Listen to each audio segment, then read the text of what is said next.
The morning of July 13th, 1942, arrived cold across the Rostov steppe. Dust hung in the air like a shroud. Lieutenant Semyon Konovalov stood beside his KV-1 tank, hands blackened with grease, sweat cutting lines through the grime on his face. The engine had died. Fuel system failure. The rest of the 15th Tank Brigade had already moved out, disappearing into the heat shimmer toward the new defensive line. They couldn't wait. The mission was too urgent. Now Konovalov and his crew were alone, 6 men and one silent 47-ton steel beast sitting in the open near Nizhny Michyakin farm.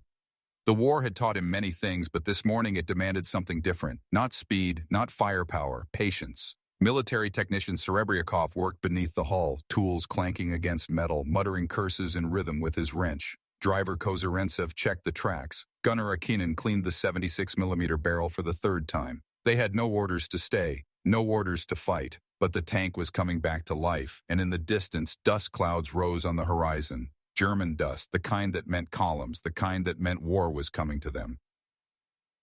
By the summer of 1942, the Eastern Front had become a landscape of desperation. Germany's Operation Blue, Fall Blau, was tearing through southern Russia like a scythe through wheat. Hitler's eyes were fixed on 2 prizes, the oil fields of the Caucasus and the industrial city of Stalingrad. To reach them, the Wehrmacht had to shatter the Soviet defensive lines stretching from Voronezh to Rostov. It was a front measured not in miles, but in the lives it consumed. The German 14th and 22nd Panzer Divisions had completed a deep penetration breakthrough in mid-July, encircling 3 Soviet armies, the 9th, 38th, and part of the 24th. The pocket was tightening. Soviet forces inside the encirclement were fighting not to win, but to survive. To break out, to delay the German advance just long enough for reserves to form somewhere, anywhere behind them. Lieutenant Semyon Konovalov had been in this war since 1941. He was 21 years old but carried himself like a man twice that age. Born in the village of Yambulatovo in Tatarstan, he had worked at a post office before the war. Then came conscription, training, the front. He graduated from the Kuibyshev Infantry School as a lieutenant and was assigned to command a platoon of BT-7 light tanks in Lithuania. Those tanks were fast but fragile, outgunned and out-armored by German Panzers. In August 1941, during fierce fighting, Konovalov was seriously wounded. A hospital in Vologda saved his life. By October, he had recovered, but instead of returning to combat, he was sent to a training center in Arkhangelsk to work as an instructor. It was safe. It was honorable. But Konovalov sent letter after letter to the front command requesting reassignment. He did not belong in the rear. He belonged where the fighting was. In April 1942, his request was granted. He was transferred to the 5th Guards Tank Brigade, this time commanding a platoon of KV-1 heavy tanks. The Kliment Voroshilov tank was a beast, named after the Soviet defense commissar. It weighed over 40 tons and was protected by armor ranging from 70 to 90 millimeters thick. Its 76.2 millimeter ZIS-5 gun could penetrate most German tanks at medium range. It was slow, but it was nearly invincible when used correctly. By June, Konovalov was reassigned again, this time to the 15th Tank Brigade of the 9th Army, still commanding KV-1s. He had seen the war shift. The Germans were no longer advancing everywhere at once. Now they concentrated their forces, punched through weak points, and encircled entire armies. The Soviet strategy was to delay, to trade space for time, to bleed the Wehrmacht while preparing counteroffensives. But delay required sacrifice. It required men willing to stand when retreat was the logical choice.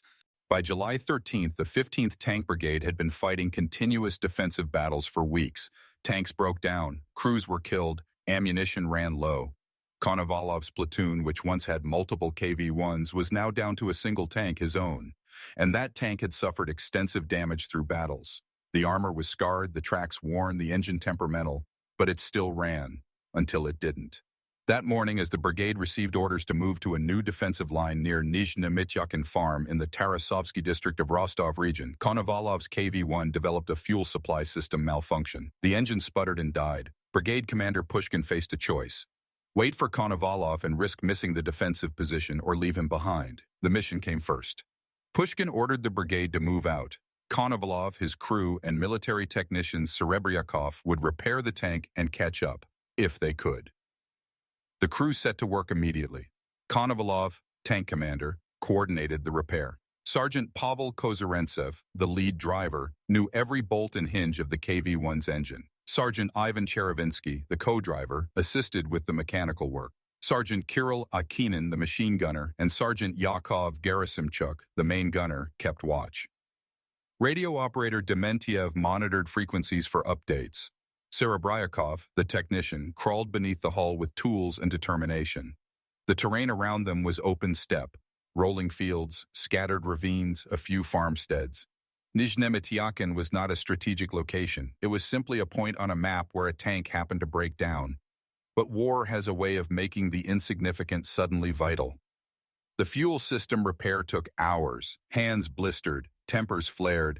The sun climbed higher, turning the inside of the tank into an oven. Outside, the steppe shimmered with heat. They worked in silence mostly, each man focused on his task, but all of them aware of the clock ticking. The front was moving. The Germans were advancing. The longer they stayed in one place, the more exposed they became. By mid-morning, the tank was functional again. The engine coughed, sputtered, then roared to life. Relief washed over the crew. They had done it. Now they could move, rejoin the brigade, take up the defensive position they were supposed to occupy. Konovalov gave the order to prepare for movement.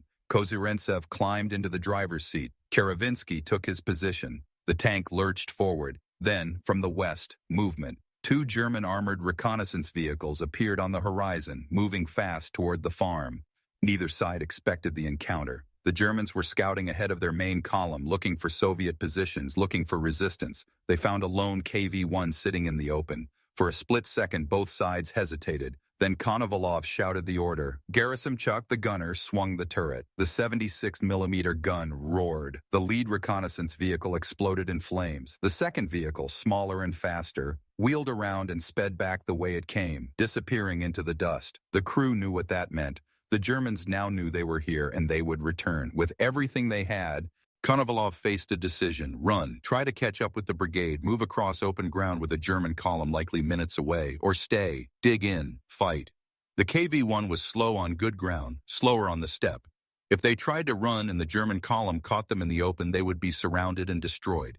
But if they stayed, if they chose the ground, they might have a chance. Konovalov looked around. To the south, a ravine cut through the steppe, not deep, but enough to conceal the hull of the tank. If they backed into it, only the turret would be visible from the front. The Germans would have to get close to see them, very close. He made the call. They would stay. They would fight. Kozyrentsev reversed the tank into the ravine, positioning it so the thickest frontal armor faced the likely approach.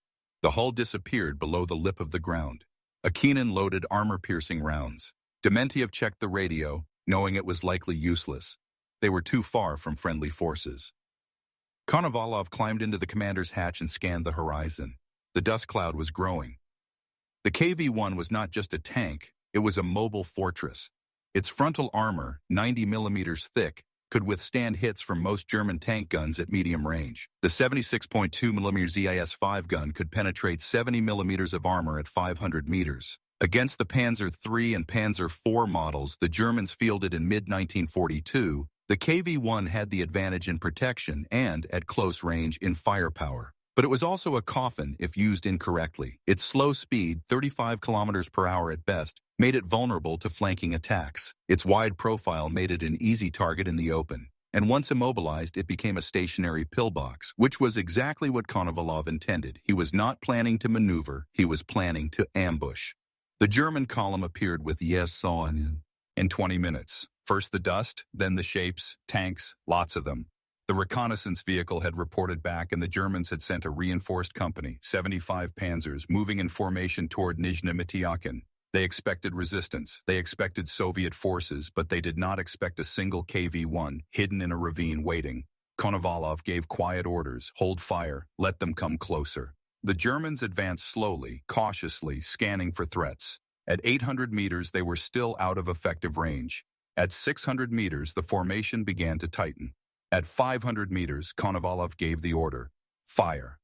The first shot struck a Panzer IV square in the turret. The German tank shuddered, smoke pouring from its hatches. Before the column could react, Gerasimchuk had reloaded. The second shot found another target, then a third, then a fourth. In less than 2 minutes, 4 German tanks were burning. The column scattered, tanks wheeling in confusion, trying to locate the source of fire. They saw the muzzle flash, they saw the turret, but they did not see the hull, concealed in the ravine, and they made a critical miscalculation. They assumed they were facing multiple Soviet tanks, an ambush by a full platoon, maybe more. So they did what doctrine dictated. They retreated to regroup, Semyon Konovalov was not a born warrior. He was a postman from a small village who learned to kill because his country demanded it. But by July 1942, he had become something else, a tank commander who understood that survival depended not on courage alone, but on calculation. He had fought in Lithuania, been wounded, recovered, and returned to the front not because he was fearless, but because he could not live with himself if he stayed behind. Now, sitting in the commander's hatch of a broken-down KV-1 watching a German Panzer column retreat in confusion, he felt something unexpected. Control. For weeks, the war had been chaos. Retreat, encirclement, desperate breakouts. But here, in this ravine, he had chosen the ground. He had chosen the fight. And for the first time in months, the enemy was reacting to him. His crew trusted him completely. Kozyrintsev, the driver, never questioned his orders. Gerasimchuk, the gunner, followed his firing commands with machine precision. Akinin, Cherevinsky, Dementiev. They all knew that Konovalov would not waste their lives. If he said fight, they fought. If he said wait, they waited. Leadership in war is not about speeches or medals. It is about the moment when your men look at you and decide whether to follow you into the fire. Konovalov had earned that trust one battle at a time. The KV-1 was a paradox. It was designed to break through enemy lines, to lead assaults, to absorb punishment and keep moving. But its greatest strength was also its greatest weakness. The armor that made it nearly invincible also made it slow. The gun that could destroy any German tank in 1942 was mounted on a turret that traversed painfully slowly. The engine, a V2K diesel producing 600 horsepower, struggled to move 47 tons of steel across rough terrain. Crews loved the KV-1 and hated it in equal measure. It saved their lives in trap, ped them. But in the hands of a commander who understood its limitations, the KV-1 became something more than a tank. It became a statement. When Konovalov positioned his tank in that ravine, he transformed a vehicle designed for movement into a fortification. The hull-down position, only the turret exposed, negated the KV-1's slow speed. The Germans could not flank what they could not see. The thick frontal armor absorbed hits that would have destroyed lighter tanks, and the 76mm gun, firing from a static position, became a precision instrument. No need to stabilize while moving, no need to estimate range while bouncing across uneven ground. Just aim, fire, reload, repeat. Inside the tank there was no room for panic. The interior of a KV-1 was cramped, hot, and deafening when the gun fired. Sergeant Yakov Gerasimchuk sat in the gunner's seat, eye pressed to the sight, hands on the traverse and elevation wheels. Each shot required coordination. Identify target, traverse turret, estimate range, adjust elevation, fire. Then immediately begin the process again. Sergeant Kirill Akinin, the loader, worked in a rhythm born from repetition. Grab the shell from the rack, load it into the breech, close the breech, tap Gerasimchuk's shoulder, ready. The gun fired, the breech opened, the spent casing ejected. Repeat, 30 seconds per shot if they were fast. 45 seconds if the target was difficult. Radio operator Dementiev monitored frequencies, knowing that help was not coming but listening anyway. Sergeant Ivan Cherevinsky, the co-driver, manned the hull machine gun, watching the flanks. Sergeant Pavel Kozyrintsev, the driver, kept the engine running, ready to move if Konovalov gave the order. And in the commander's hatch, Konovalov watched everything. He saw the battlefield as a chessboard. Every German tank was a piece to be removed. Every minute they delayed the column was a minute the Soviet 15th Tank Brigade gained to prepare defenses elsewhere. The crew did not speak except to give essential information. They did not need to. They had fought together long enough to know each other's movements, each other's thoughts. They were not 6 men in a tank. They were a single organism made of steel and flesh and will. The German column had expected many things: resistance, minefields, artillery, perhaps even a Soviet counterattack. But they did not expect to lose 4 tanks in 2 minutes to an unseen enemy. The reconnaissance report had been clear. Soviet forces in the area were retreating, disorganized, low on fuel and ammunition. This was supposed to be a pursuit, not a pitched battle. Now, as the column fell back to regroup, the German officers faced a problem. They could not see how many Soviet tanks were in that ravine. The muzzle flash suggested at least 1, maybe 2. The accuracy suggested experienced crews. The fact that the Soviets had not advanced suggested they were dug in, possibly part of a larger defensive position. German doctrine was clear: when encountering a fortified position, probe for weaknesses, call for artillery support, and assault with overwhelming force. The column commander made his decision. He would return with more tanks. 55 Panzers this time, reinforced with infantry support. They would suppress the Soviet position with coordinated fire, then advance and destroy it. The Germans were confident. They had the numbers. They had the training. They had defeated Soviet armor dozens of times in the past weeks. This would be no different, except it was. When the German column returned, it came with a plan. Tanks spread into a wider formation, advancing slowly, firing as they moved. The KV-1 absorbed the hits. Shells struck the frontal armor and ricocheted. A few penetrated the hull at angles, but the critical systems remained intact. Konovalov did not rush. He waited until the Germans closed to 400 meters. Then he gave the order. Gerasimchuk fired. Another Panzer exploded. The Germans adjusted, trying to concentrate fire on the turret. But the KV-1's armor held. A Keenan loaded. Gerasimchuk fired. Another hit. Another kill. The Germans began to realize they were not facing a platoon. They were facing a single tank. A single, impossibly stubborn tank that refused to die. They adjusted tactics again. Half the column would provide suppressing fire while the other half maneuvered to flank. But Konovalov had positioned the tank at the edge of the ravine in such a way that flanking required crossing open ground under direct fire. The Germans tried. They lost 2 more tanks, then another, then another. 6 tanks destroyed in the second assault. The column pulled back again. This time, confusion turned to frustration. The German officers conferred. This was taking too long. The offensive schedule was tight. They could not afford to waste an entire day on one Soviet tank, but they also could not leave it there, blocking the route to Nizhny Mityakin. Pride and practicality demanded they eliminate it. Inside the KV-1, the crew was reaching the limits of endurance. The heat inside the tank was unbearable. Sweat poured down their faces, soaking their uniforms. The air reeked of cordite, oil, and unwashed bodies. Every time the gun fired, the concussion rattled their teeth. Akinen's hands were blistered from handling the shells. Gerasimchuk's eyes burned from staring through the gun sight. Kozyrentsev's legs cramped from holding the same position for hours. But they did not stop. They could not stop, because stopping meant dying. Sergeant Ivan Cherevinsky noticed movement to the right, German infantry attempting to approach on foot. He opened fire with the hull machine gun, forcing them back.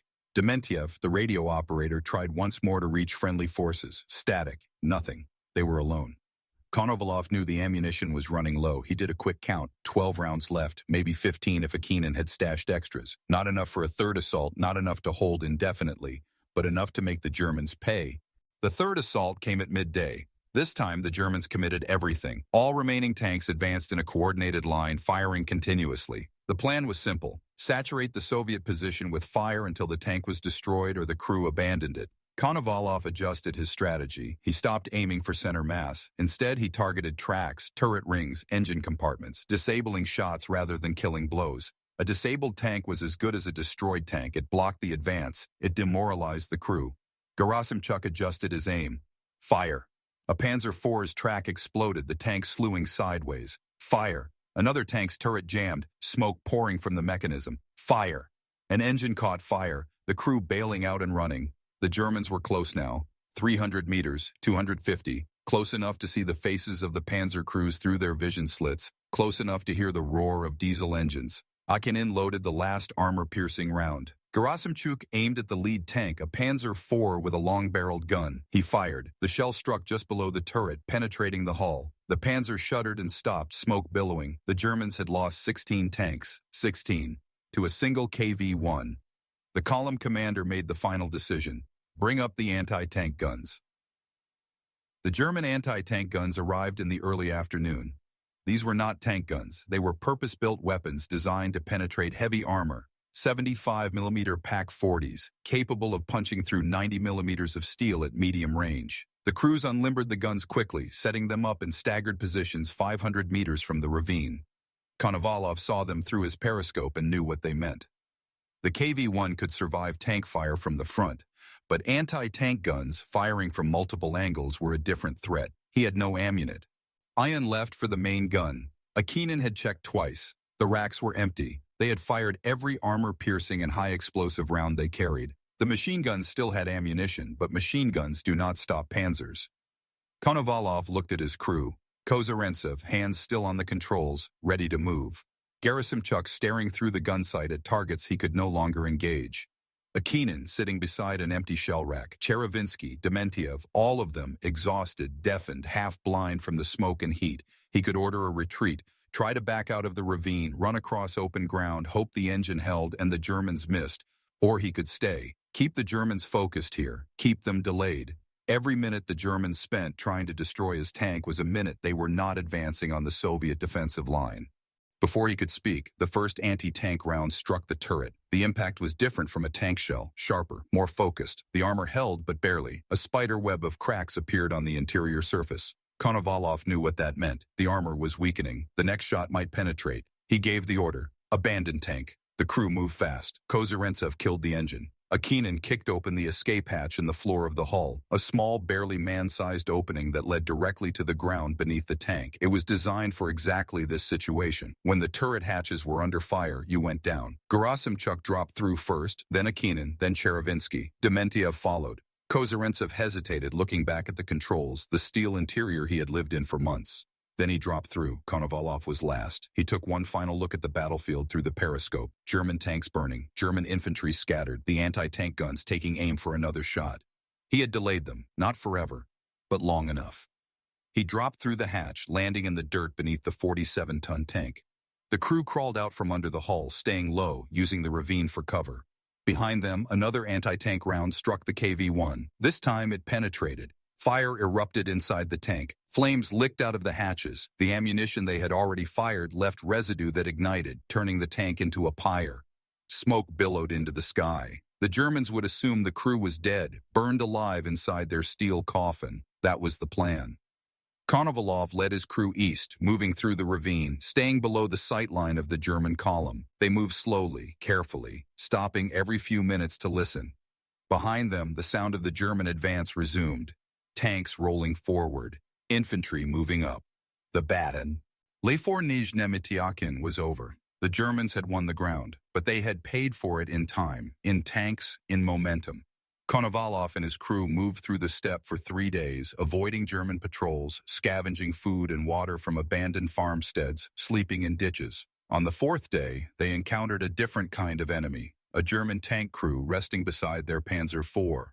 The crew was outside the tank cooking a meal, confident they were far behind the front line. Konovalov counted. 4 men, 1 tank. He looked at his own crew. 6 men.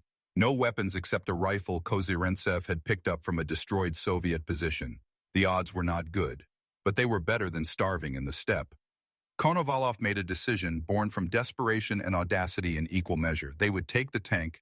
The attack happened fast. Konovalov and Kozerentsev approached from one side, moving low through the grass. Gerasimchuk and Akinin from the other. Cherevinsky and Dementiev created a distraction, throwing rocks, making noise, drawing the German crew's attention. The moment the Germans turned, Konovalov and his men charged. The fight was brutal and short. One German reached for his sidearm and was shot by Kozerentsev. The others surrendered. Within minutes, Konovalov's crew had control of the Panzer IV. They locked the German crew in a shed and examined their prize. The tank was fully fueled, fully armed, operational.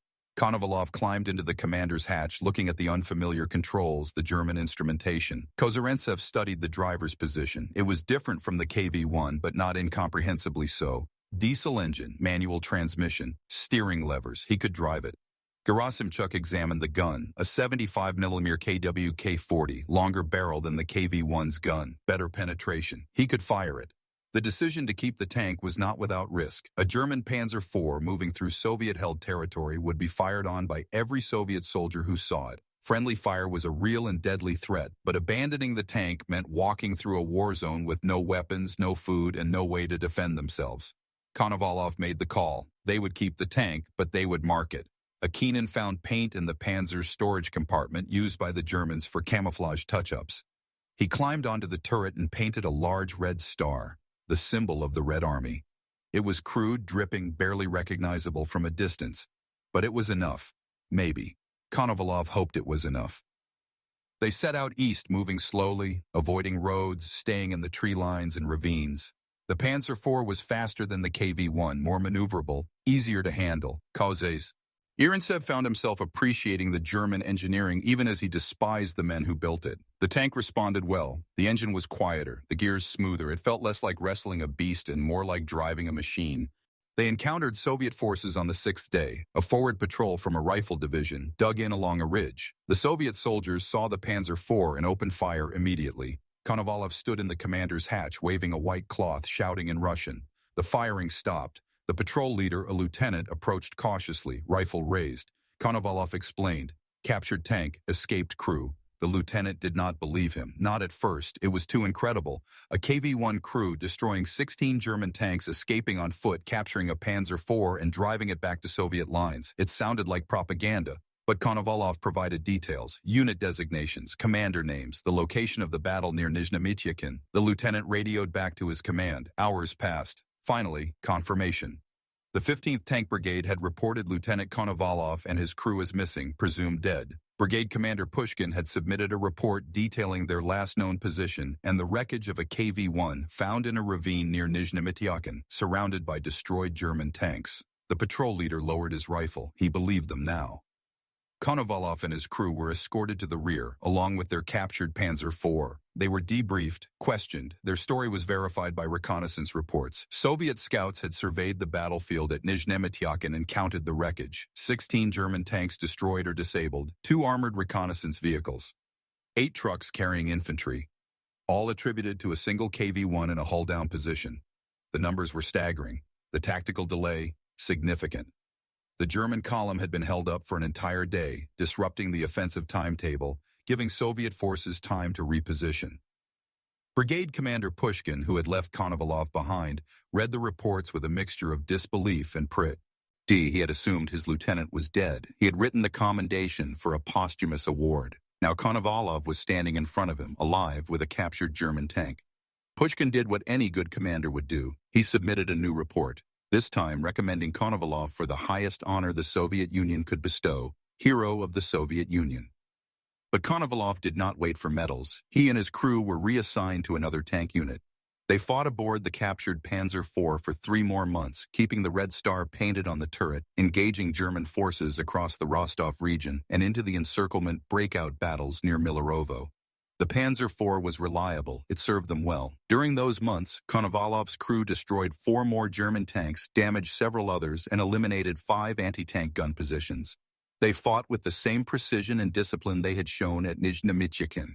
But on November 4, 1942, during an engagement near Milarovo, Konovalov was wounded again. Shrapnel from an artillery shell struck him in the shoulder and chest. He was evacuated to a field hospital, then to the rear. His war was not over, but this chapter was... The crew scattered. Kozyrentsev continued fighting and was awarded the Order of the Patriotic War First Class. He disappeared in November 1943, listed as missing in action. Gerasimchuk, the gunner who had fired every shot at Nizhny Mityakin, received the Order of Lenin. He disappeared in June 1944. Cherevinsky and Akinin, the loader and machine gunner, both died in the Battle of July 13, 1942, killed when the KV-1 was finally destroyed by anti-tank fire. Dementiev, the radio operator, also died that day. Military technician Serebryakov, who had helped repair the tank that morning, survived the battle but was killed on May 1, 1943. Of the 7 men who fought at Nizhny Mityakin, only 2 would survive the war, Konovalov and Kozyrentsev. And Kozyrentsev's fate remains unknown. Konovalov was the last. On March 31, 1943, the Presidium of the Supreme Soviet of the USSR issued a decree. Lieutenant Semyon Vasilyevich Konovalov was awarded the title Hero of the Soviet Union, the Order of Lenin, and the Gold Star Medal, number 1019.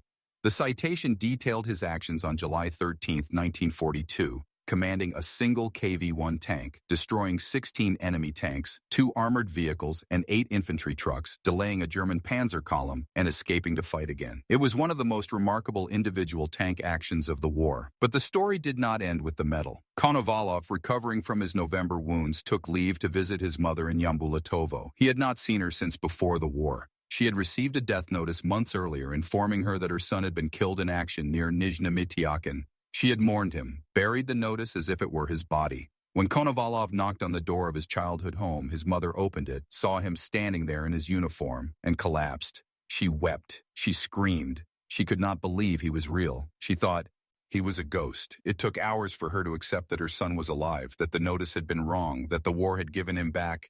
Konovalov spent a few days at home, then returned to the front. He could have stayed in the rear. His wounds were serious enough to justify it, but he returned. He fought at Stalingrad. He fought at Kursk. He fought through the Donbass and Rostov operations, through the battle for the Caucasus, and eventually into Germany itself. By the end of the war, he commanded a tank battalion, holding the rank of lieutenant colonel. He survived. Against all odds, against all logic, he survived.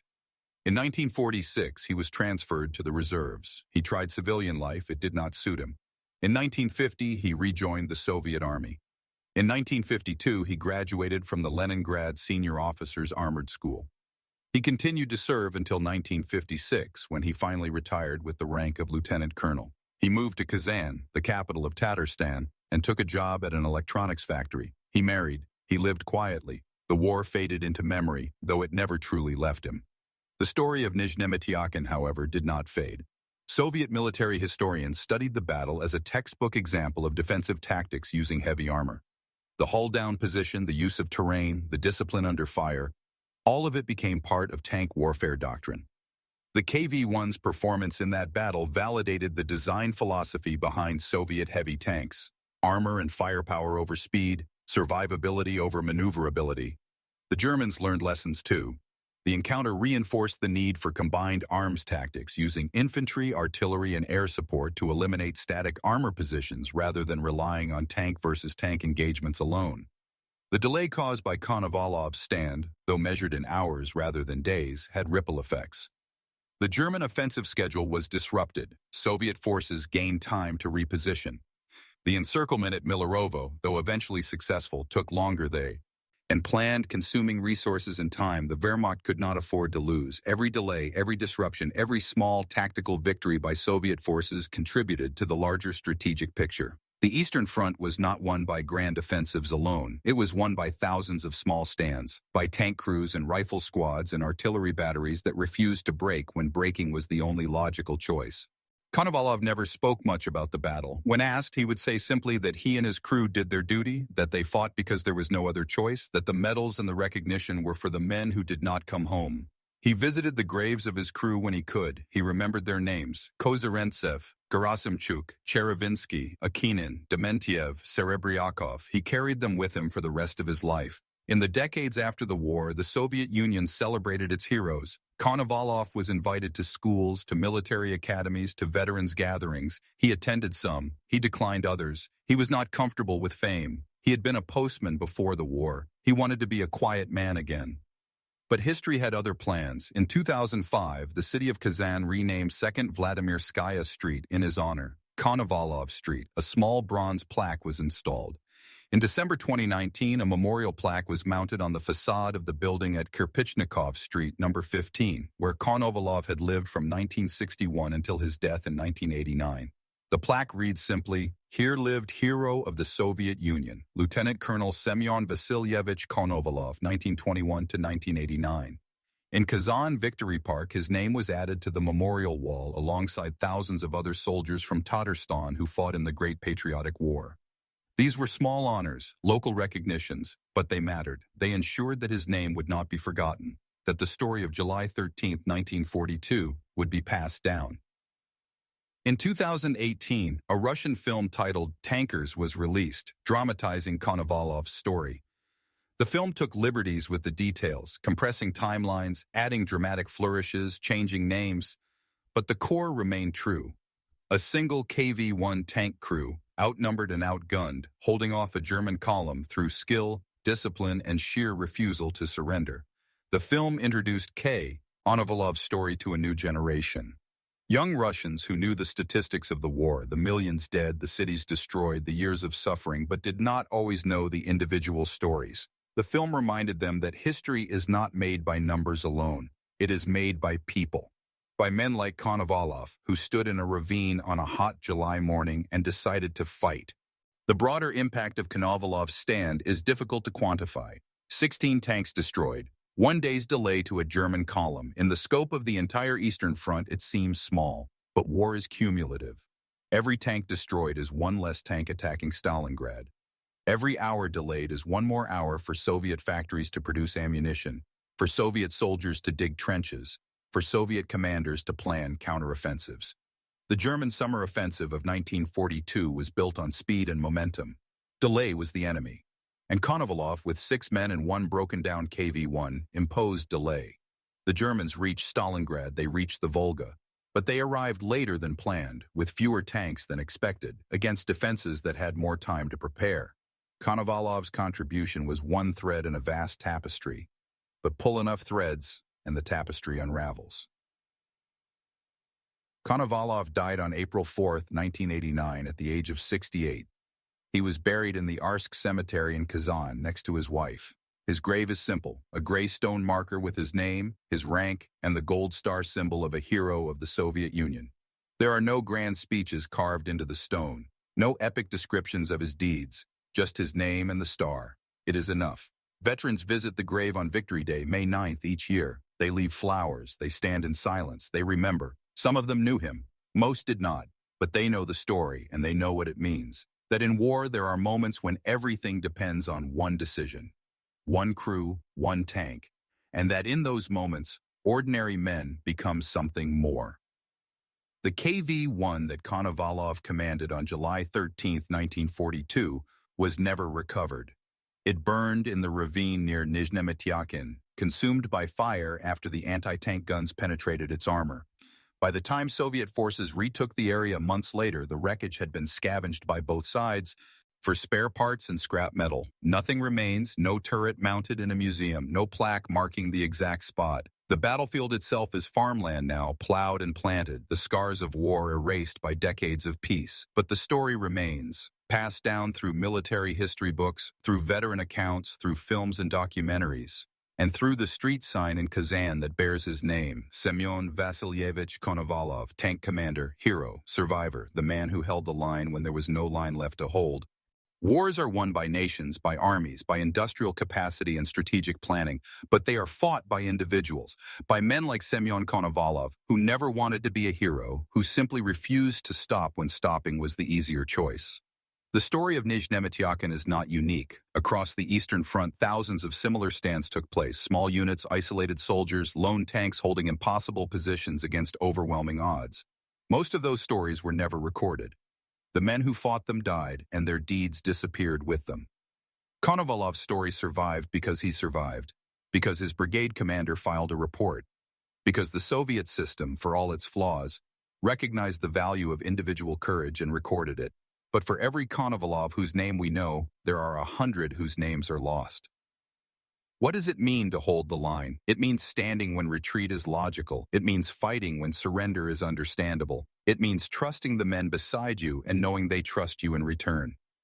Konovalov did not hold that ravine alone. He held it with Kozarentsev, Gerasimchuk, Cherevinsky, Akinin, Dementiev, and Serebryakov. 7 men who became one crew, one purpose, one refusal to let the enemy pass unopposed. The KV-1 they fought in was not a miracle weapon. It broke down. It ran out of ammunition. It burned, but it did its job, and the men inside it did theirs. The lesson of Nizhnemetyakin is not that one tank can stop an army. It cannot. The Germans took the ground. They continued their advance. The lesson is that one tank in the right place at the right time, commanded by the right man, can impose a cost, can delay, can disrupt. And in war, where every hour matters, where every resource is finite, that is enough. That is everything. Semyon Konovalov returned to his village in 1943 and knocked on his mother's door. She thought he was dead. But he was alive, and he would remain alive for another 46 years, carrying the memory of that July morning with him always. The war took many things from him, friends, comrades, years of his youth, but it did not take his life. And because of that, we know the story. We know what happened in a ravine near Nizhnemetyakin on July 13, 1942. We know that 6 men and 1 tank held the line. And sometimes that is all that history asks, that when the moment comes, you hold